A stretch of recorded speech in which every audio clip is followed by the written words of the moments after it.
இன்னைக்கு நம்ம little super stars TV மொபைல்னு ஸ்கிரீன் அடிக்ஷன்ல முழுகி போகாம ஓடி ஆடி விளையாடி ஹெல்தியாவும் ஷார்ப்பராவும் வளரணும் இல்லையா? 50+ kids centric amenities. Stepstone Viram phase 2 kids themed apartments. Stepstone Viram Phase 2 காட்டுப்பாக்கம்ல premium 2 and 3 BHK apartments just 79 lakhs all inclusive.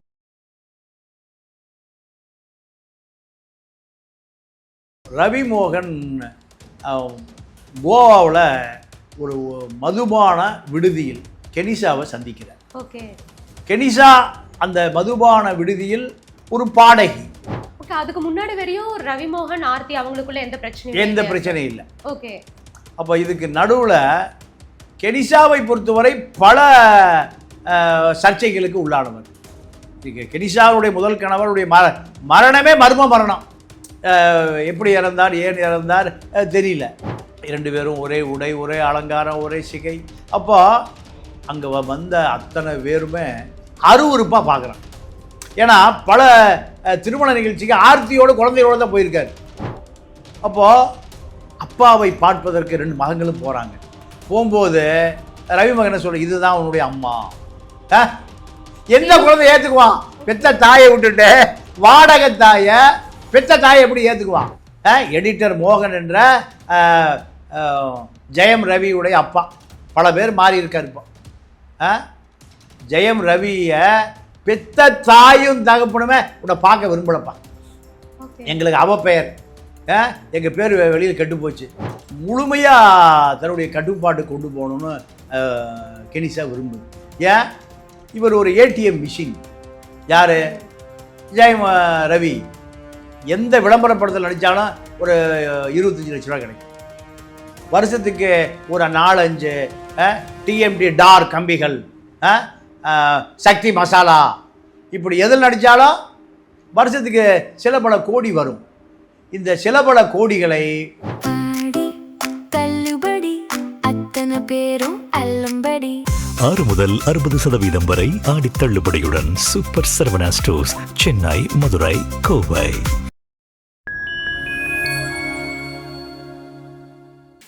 நேயர்களுக்கு வணக்கம். இன்னைக்கு நம்ம கூட மூத்த பத்திரிகையாளர் தமிழா பாண்டியன் சார் இணைஞ்சிருக்காங்க. வணக்கம். வணக்கம். ஓகே சார், இந்த ரவி மோகன் ஆரத்தி இவங்களுடைய பிரச்சனை ரொம்ப நாளாவே ஒரு தொடர்கதையாகிட்டே தான் வருது. ஸோ இவங்க ஒரு ப்ரெஸ் மீட் கொடுக்குறாங்க, பதிலுக்கு அவர் ஒரு ப்ரெஸ் மீட் கொடுக்குறாரு. ஸோ மாற்றி இந்த மாதிரி கொடுத்துட்டு இருக்க டைம்ல இப்போ ரவி மோகனுடைய மாமியாரான சுஜாதா விஜயகுமார் அவர்கள் ஒரு ப்ரெஸ் மீட் கொடுத்துருக்காங்க. அதில் நிறைய விஷயங்களை பற்றி பேசியிருக்காங்க. ஸோ அதை பற்றி என்ன நினைக்கிறீங்க சார்? இல்லை, இப்போ ரவி மோகன் ஆர்த்தி திருமணம் வெகு விமர்சையாக நடந்து அவர்களுக்கு 2 ஆண் குழந்தைகள். ரவி மோகனுக்காக அவ மாமியார் சுஜாதா ஒரு திரைப்பட நிறுவனத்தையே உருவாக்கி தன்னுடைய மகளின் கணவரை ஒரு முன்னணி ஹீரோ, அதாவது கதாநாயகனாக கொண்டு வருவதற்காக பல கோடி ரூபாயை இழந்திருக்காங்க. இருந்தாலும் மீண்டும் ரவி மோகனை ஒரு உச்சபட்ச நடிகராக மாற்ற வேண்டும் என்பதுதான் அந்த குடும்பத்தினுடைய கனவு. ரவி மோகனை விட ஆர்த்தி குடும்பம் ஒரு புகழ்பெற்ற குடும்பம். கர்நாடகாவை சேர்ந்த ஒரு அரச குடும்பம். கல்பனா ஹவுஸ் என்பது நீங்கள் கருணாநிதி காலத்திலேயே பரபரப்பாக பேசப்பட்ட குடும்பம். ரவி மோகன் திரைப்படத்துறைக்கு அவங்க அப்பா எடிட்டர் மோகன் வருவதற்கு முன்பே இவர்களுடைய குடும்பம் சென்னை முழுக்க, தமிழ்நாடு முழுக்க அறிந்த குடும்பம். இந்த அமைதியான வாழ்க்கையில் என்ன நடந்ததுன்னா, ரவி மோகன் கோவாவில் ஒரு மதுபான விடுதியில் கெனிஷாவை சந்திக்கிறார். ஓகே. கெனிஷா அந்த மதுபான விடுதியில் ஒரு பாடகி. ஒரு மதுபான விடுதியில், ஒரு 5 நட்சத்திர மதுபான விடுதியில் ஒரு சிங்கர், மதுபான விடுதியில் ஆடி பாடுகிற ஒரு சிங்கர். இப்போ ரவி மோகன் கோவாவுக்கு சென்று வருகிற போது 2 பேருக்கும் பழக்கம் ஏற்படுது. ஓகே. அதுக்கு முன்னாடி வரையும் ரவி மோகன் ஆர்த்தி அவங்களுக்குள்ள எந்த பிரச்சனையும் இல்லை. ஓகே. அப்போ இதுக்கு நடுவில் கெனிஷாவை பொறுத்தவரை பல சர்ச்சைகளுக்கு உள்ளானவர். இன்றைக்கி கெனிஷாவுடைய முதல் கணவருடைய மரணமே மர்ம மரணம். எப்படி இறந்தார், ஏன் இறந்தார் தெரியல. அதற்கு பிறகு கெனிஷா பெங்களூரில் ஒரு வீட்டில் பேயிங் கெஸ்ட்டாக குடியிருக்கிறாங்க. அப்போ அந்த வீட்டில் உரிமையாளரோடு கெனிஷாவுக்கு தொடர்பு ஏற்பட்டதாக கருதி அந்த ஆணின் மனைவி தன்னுடைய உற்றார் உறவினரெல்லாம் வரவழைத்து கெனிஷாவை அந்த வீட்டை காலி பண்ணி தெருவில் கொண்டு போய் விட்டுறாங்க. அப்போ எந்த அளவுக்கு கெனிஷாவினுடைய அந்த குடும்பத்துக்குள்ளே ஒரு பெரிய தாக்கம் இருந்தது. தன்னுடைய குடும்பம் கெட்டு போய்விடும், தன்னுடைய கணவன் பறி போய் விடுவார் என்று நினைத்த அந்த பெண் பெங்களூரில் நடந்தது ஒரு அப்பார்ட்மெண்ட்டில். அதற்கு பிறகு தான் கெனிஷா கோவாவுக்கு பார் சிங்கராக போகிறாங்க. இப்படி மோசமான பின்னணியை கொண்டவர் தான் கெனிஷா. கெனிஷாவினுடைய வலையில் ரவிமோகன் விழுந்ததுக்கு பிறகு அவருடைய போக்கெல்லாம் மாறுது. ஒரு திரைப்பட நிறுவனத்தை கெனிஷா பேரில் ஆரம்பிக்கிறாரு. கெனிஷாவுக்காக ஒரு ஆல்பம் போடுறாரு. அதில் பல லட்ச ரூபா நட்டம். இப்போ ரீசெண்டா பேரை கூட ஜெயம் ரவில இருந்து ரவி மோகனா மாத்திருக்காரு. அப்போ இதெல்லாமே கெனிஷாவுடைய கட்டுப்பாட்டில் முழுமையாக போயிட்டார். நீங்கள் ஒரு திருமண விழாவுக்கு போகிறாங்க, எங்கே நம்ம ஐஸ்வரி கணேசனுடைய மகள் திருமணத்திற்கு. 2 பேரும் ஒரே உடை, ஒரே அலங்காரம், ஒரே சிகை. அப்போ அங்கே வந்த அத்தனை பேருமே அருவருப்பாக பார்க்குறான்.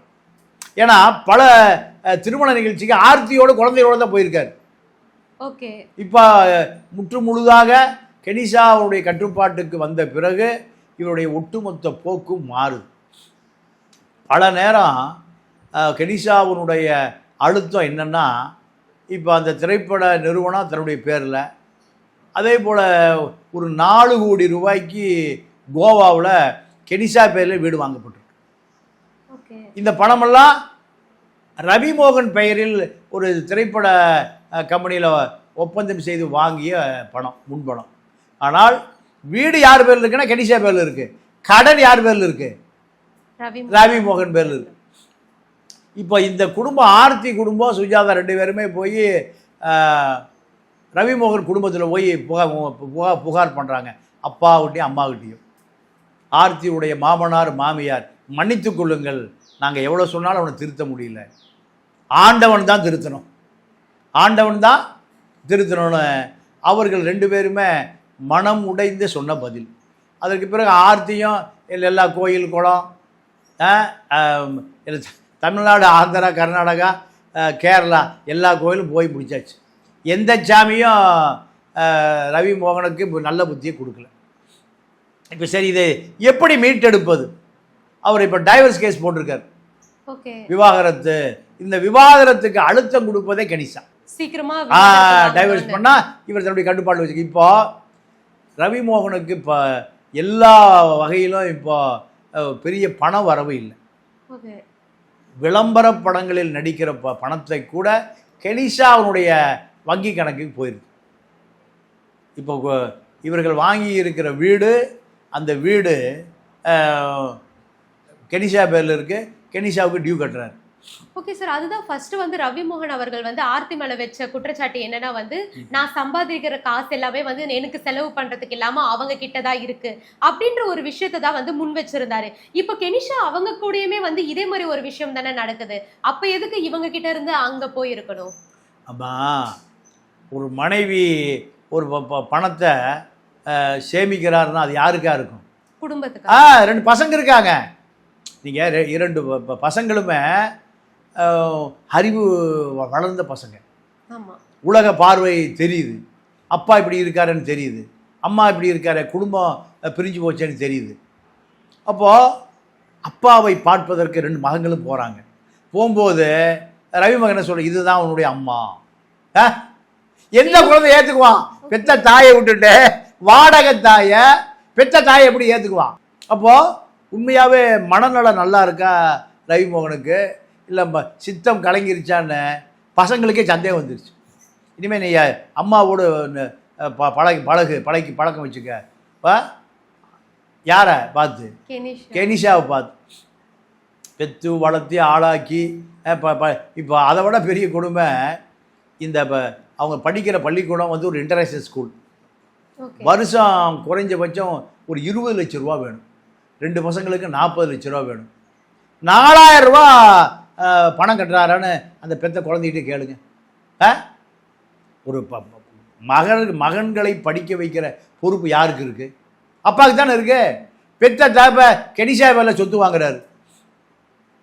பெத்த மகனுக்கு பள்ளிக்கூடம் அந்த கல்வி கட்டணம், அதாவது கார்பரேஷன் ஸ்கூலாக இருக்கட்டும், மூட்டை தூக்குறவன், வண்டி இழுக்கிறவன், ஆட்டோ ஓட்டுறவன் என்ன பண்ணுறான்?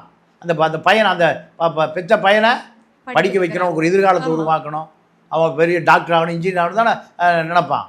நீ ஒரு திரைப்பட பிரபலம், லட்சக்கணக்காக சம்பளம் வாங்குற, விளம்பர படத்தில் கோடிக்கணக்காக சம்பளம் வாங்குற, அந்த நீ பெற்ற 2 மகன்களுக்கும் கல்வி கட்டணுமா இல்லையா? கட்டணும். அது கூட கட்டாமல் ஆர்த்தியுடைய அம்மா தான் கட்டுறாங்க இன்னும் வரைக்கும். ஓகே சார், அதே மாதிரி வந்து பசங்களை பார்க்கவே விட மாட்டாங்க அப்படின்ற ஒரு விஷயத்தையுமே வந்து ரவிமோகன் அவர்கள் சொல்லியிருந்தாங்கல்ல. எப்படி அந்த பையன் எப்படிமா விரும்புவான்? இதெல்லாம் உன் தாய், இதுதான் உன் தாயின்னு வாடகை தாயை காமிச்சா அந்த பையன் எப்படி வந்து பார்ப்பான்? பசங்களுக்கு 16-17 வயசு ஆச்சு, சின்ன பையனுக்கு ஒரு 3-4 வயசு கம்மி, அப்போ 12-13 வயசு ஆச்சு. வாடகை தாயை பெற்ற தாயை ஏற்றுக்குவானா? இல்லை, உன் அம்மா அப்போ இந்த உன் அம்மா, இதுதான் உனக்கு, நீ எல்லாமே உனக்கு இதுதான் தாய், எல்லாமே அம்மா தான். அம்மாட்ட நீ அம்மா அரவணைப்பில் இருந்தா அந்த பையன் எப்படி அங்கே இருப்பான்? யார் நாம இருப்போம்மா? இல்லை வேற யாராவது இருப்பாங்களா? அப்படி 16 வருட காலம் வளர்த்த தாயை மறந்து விடு, ஒரு நிமிஷம் மறந்துடு. இந்த பார் சிங்கரை அம்மாவை ஏற்றுக்கன்னா எந்த பையன் ஏற்றுக்கும்? ஏற்றுக்க மாட்டான். இப்போ இதுதான். அப்பா வா உன்னை பார்க்கணுன்னு நான் வரமாட்டேன், உன்னை நான் பார்க்க வரல, உன்னை நான் சந்திக்க விரும்பலை. யார் சொல்கிறா இது? ஆர்த்தி சொல்லி தான் பையன் சொல்லுவானா?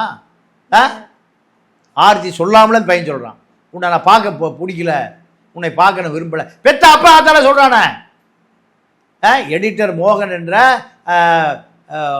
ஜெயம் ரவியுடைய அப்பா, பல பேர் மாறி இருக்கார் இப்போ. ஜெயம் ரவியை பெத்த தாயும் தகப்பனுமே உன்னை பார்க்க விரும்பலப்பா, எங்களுக்கு அவ பெயர், எங்கள் பேர் வெளியில் கெட்டு போச்சு, குடும்பத்தை விட்டுட்டு நீ யாரோ ஒரு டான்ஸர் பின்னாடி சுற்றுறேன்னு எல்லாரும் எங்களை துக்கம் விசாரிக்கிறான். பெத்த பையனை விட்டுட்டா, கட்டின பொண்டாட்டி விட்டுட்டா, உனக்காக படம் எடுத்து உன் மாமியாரை பார்ப்பதில்லை, அந்த வீடெல்லாம் ஏலம் போயிடுச்சு. 2 பேரும், அதாவது ஆர்த்தியும் ஜெயம் ரவி ஒன்றா இருக்கிற போது ஒரு வீடு வாங்குறாங்க, 2 பேர் மேலே ஜாயிண்ட் அக்கௌண்ட்டில். அது பணம் கட்டலைன்னு என்ன ஆகி போகுது? அது ஏலம் போயிடுது, ஜப்திக்கு போயிடுது.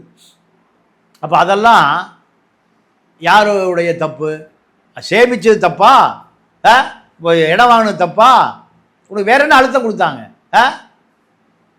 நீ ஒரு சரியான கணவனாகவும் இல்லை, 2 பிள்ளைங்களுக்கு தகப்பனாகவும் இல்லை, அந்த இடத்துலேருந்து நீ விலகிட்ட. அப்போ உன்னை எப்படி மனைவியும் மகனும் உன்னை எப்படி மதிப்பாங்க? உன்னை விட்டு விலகத்தான் பார்ப்பாங்க. உன்னை பார்ப்பதே ஒரு அருவருப்பாக இருக்கு. இதுதான் அந்த குடும்பத்தில் குழப்பம். ஓகே சார், அதே மாதிரி பார்க்கும்போது வந்து கெனிஷா அவர்கள் வந்து நான் இந்த இடத்த விட்டே போயிடுறேன் அப்படின்ட்டு வந்து ஒரு வீடியோ போட்டிருந்தாங்க. அதுக்கு முன்னாடி வரைக்கும் ரவிமோகன் அவர்கள் வந்து அந்த விஷயத்தை பற்றி ஓப்பனாக ப்ரெஸ் கிட்டயோ வேற எந்த இடத்துலையுமே வந்து பேசுறது கிடையாது. ஸோ இவங்க வீடியோ போட்டு அடுத்த நாளே வந்து அவர் ஒரு ப்ரெஸ் மீட்டை கூப்பிட்டு ரொம்பவே எமோஷ்னலாக நிறைய விஷயங்களை பேசியிருந்தாரு, ரொம்ப எமோஷனலாக கோவமாகவும் பேசியிருந்தாரு, அழுதுமே பேசியிருந்தாரு. ஸோ அதை எப்படி பார்க்குறீங்க சார்? அம்மா, என்ன நடந்ததுன்னா, இப்போ கெனிஷா எவ்வளோ பணம் வந்தாலும் கெனிஷா வாங்கிக்குது. கெனிஷாவுடைய வங்கி கணக்கு போயிடுது. இவருடைய கடன் கூடிட்டே இருக்கு. அப்போது கடன்காரன் யாரை கேட்பான்? 2 சினிமா கம்பெனி வச்சு 2-3 படம் எடுத்தீங்க, 2-3 படம் எடுத்தீங்க, படம் முழுசாக போகலை, கடன் கொடுத்தவன் யாரை கேட்பான்? அப்போ இவர் என்ன பண்ணுறாரு? பிளேட் எடுத்து வெட்டிக்கிறார். அந்த அம்மா என்ன சொல்லுது? எனக்கு உனக்கு என்னால் மன அழுத்தம்னா நான் கோவாவுக்கு கிளம்பிடுறேங்க. இப்போ கோவாவுக்கு போனால் இவர் கோவாவுக்கு போகிறதா இல்லை ஆர்த்தி வீட்டுக்கு போகிறதா? டைவர்ஸ் கேஸு கரண்டில் இருக்குது. அந்தம்மா ஆர்த்தி விவாகரத்து கொடுக்க மாட்டேங்குது. என்றாவது ஒரு நாள் மனம் தெரிந்து வருவேன், எம்ஆர் பழைய படம் ரத்த கண்ணீர் படத்தில் கொண்டவளை துறந்தேன் அடி காந்தா கையில் எப்படி வந்துருச்சு ரத்த கண்ணீர் நாடகம். அப்போ எந்த ஒரு ஆணும் கடைசி காலத்தில் எங்கே போய் சரண்டர் ஆவான்? பெத்த பையன் பொண்டாடிட்டு தான் சரண்டர் ஆவான்.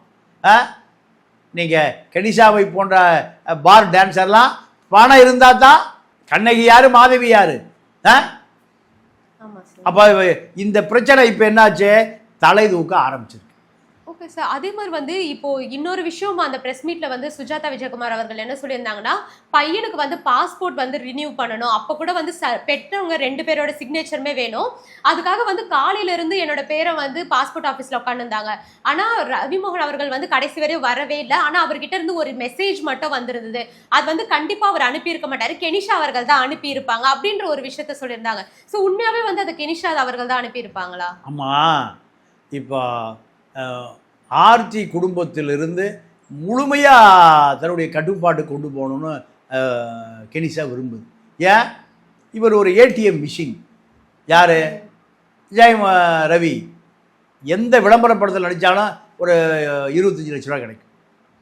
வருஷத்துக்கு ஒரு 4-5 டிஎம்டி டார் கம்பிகள், சக்தி மசாலா, இப்படி எதில் நடித்தாலும் வருஷத்துக்கு சில பல கோடி வரும். இந்த சில பல கோடிகளை கெனிஷாவுக்கு தேவை. கோவாவில் இன்னும் சொத்துக்கள் வாங்க வேண்டியது இருக்குது, இன்னும் நிலங்கள் வாங்க வேண்டியது இருக்குது, இன்னும் வங்கி கணக்கில் நிறைய பணம் சேமிக்க வேண்டியது இருக்குது எதிர்காலத்துக்கு. இப்படி ஒரு நீண்ட கால திட்டம் இருக்குது. அப்போ அதற்காக யார் தேவை? ஜெயம் ரவி தேவை. அப்போ குடும்பத்தில் குடும்ப பாசம் தலை தூக்குகிற பொழுது கொஞ்சம் கொஞ்சமாக அதை இதுதான் இப்போ கெனிஷாவுடைய வேலை. சரி, கெனிஷாவுடைய வேலை சரி, உன்னுடைய வேலை என்னையா? பெத்த மகன், மனைவி, இவர்கள் சேமிப்பது எதுக்காக? உனக்காக தானே, எதிர்காலத்தில் உன்னுடைய குடும்பத்துக்காக தானே, நீ பெத்த பிள்ளைகளுக்காக தானே. அந்த குறைந்தபட்ச அறிவு கூட இல்லாத நபராக இருக்கக்கூடியவர் தான் இப்போ இந்த ரவிமோகன். பல பேரை மாற்றினாலும் நமக்கு தெரிஞ்ச ஒரு ஜெயம் ரவி தானே. ஜெயம் படத்தில் நடித்த ரவி, அப்புறம் ஆர்த்தி ரவி, இப்போ ரவி மோகன். எத்தனை பேரை மாற்றுவீங்க? இது ஒரு சராசரி ஒரு ஒரு நடிகனை விடுமா, ஒரு குடும்ப தலைவனுக்கு இது அழகா?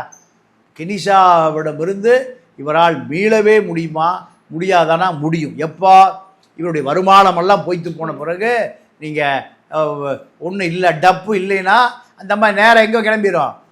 கோவாவை நோக்கி கிளம்பிடும். அப்போ இவரை பார்த்தீங்களா, இப்போ யார்? ராமராஜனை மனைவியை பிரிஞ்சு, இப்போ குடும்பத்தை பிரிஞ்சு ராமராஜன் இப்போ இருக்கார், குடும்பத்தோடு இல்லை.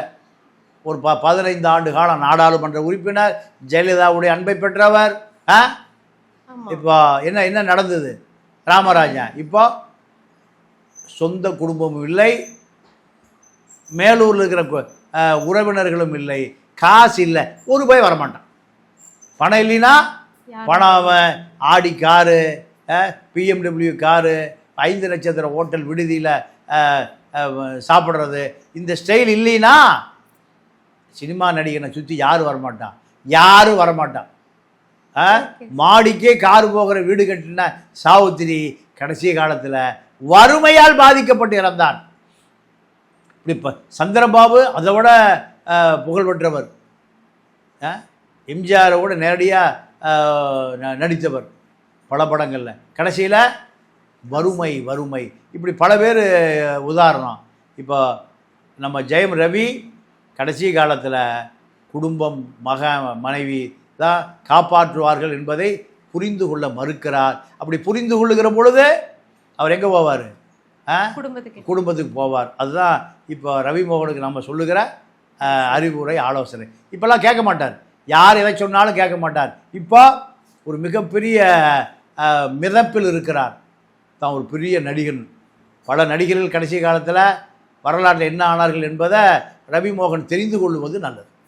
ஓகே சார், நிறைய விஷயங்களை இன்னைக்கு எங்க கூட பகிர்ந்துக்கிட்டீங்க. உங்களுடைய நேரத்துக்கு ரொம்பவே நன்றி. நன்றி, வணக்கம்.